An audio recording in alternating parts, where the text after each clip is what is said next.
আসসালামু আলাইকুম ওয়া রাহমাতুল্লাহি ওয়া বারাকাতুহু। যে ভিডিওটি আপনারা দেখছেন সেই ভিডিওতে আপনারা দেখতে পারতেছেন যে কিছু পুরুষ নারী যুবক যুবতী তারা বিল্ডিংয়ের অপর পাশ দিয়া জানালা এবং ব্যাক সাইডের দরজা দিয়ে তারা পলায়ন করতেছে। কেউ লাফ দিয়ে পড়ে যাচ্ছে, আপনারা দেখতে পাচ্ছেন।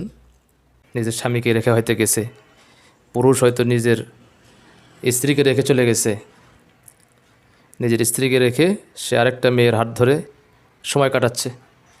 আর একটা নারী নিজের স্বামীকে বাদ দিয়া অন্য পুরুষের সাথে মস্তি করতেছে। অবশ্যই আমার ছেলে, আমার মেয়ে, আমার বাড়ির আত্মীয় স্বজন, তাদেরকে দেখে রাখা, সে কোথায় যায়, কি করে, কার সাথে যায়, আপনাকে কি বলছে, মিথ্যা কথা বলছে, সত্য কথা বলছে, আপনাকে এটা যাচাই করতে হবে। আপনার মেয়ে, আপনার ছেলে কোথায় যাচ্ছে, বা আপনার স্বামী কোথায় যাচ্ছে, কি বলে যাচ্ছে, আপনার স্ত্রী কি বলে আপনাকে রেখে বাইরে যাচ্ছে, এগুলো আপনি খেয়াল করবেন।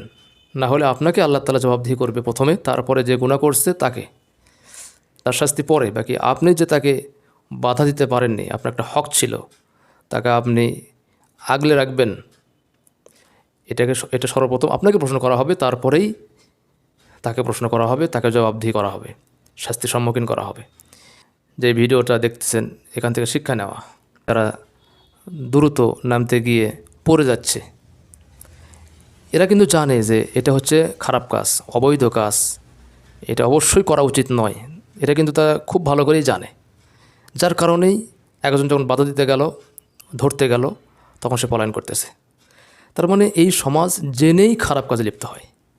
এই সমাজ এটা জানে যে এটা খারাপ কাজ, এই কাজটা করলে মানুষের বকা শুনতে হবে, এটা জেনেই তারা সেই কাজের মধ্যে লিপ্ত হয়ে যায়। তার মানে আপনি ওয়াজ নসিহত দিয়ে এদেরকে বোঝাতে পারবেন না, সে নিজেই বোঝে এটা খারাপ।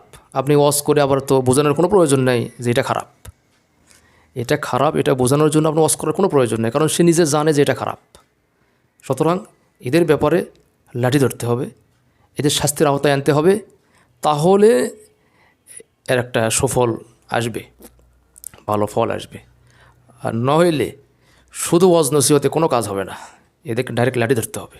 রাষ্ট্রীয়ভাবে এদের একটা ব্যবস্থা নিতে হবে, তাহলেই সমাজ ঠান্ডা হয়ে যাবে, সমাজ সুন্দর হবে। সমাজ সুন্দর করার ব্যবস্থা রাষ্ট্র নেবে, এটা জনগণ নিজের হাতে নিতে পারে না।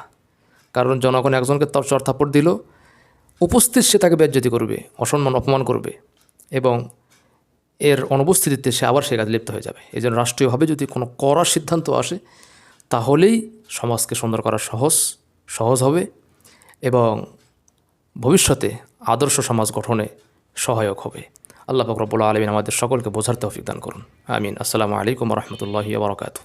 নৈতিকতা রক্ষার জন্যে দেশের আনাচে কানাচে, শহরের অলিতে গলিতে নিষিদ্ধ পল্লী যেগুলো আছে, এগুলোকে নিষেধ করার ব্যাপারে একটি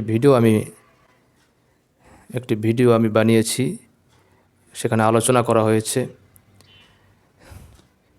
সে আলোচনার থাম্বনেল, যেটা ব্যানার, এটা আমি এই ভিডিওতে দিয়ে দিব। এই ভিডিও অনুযায়ী আপনারা দেখতে পারেন।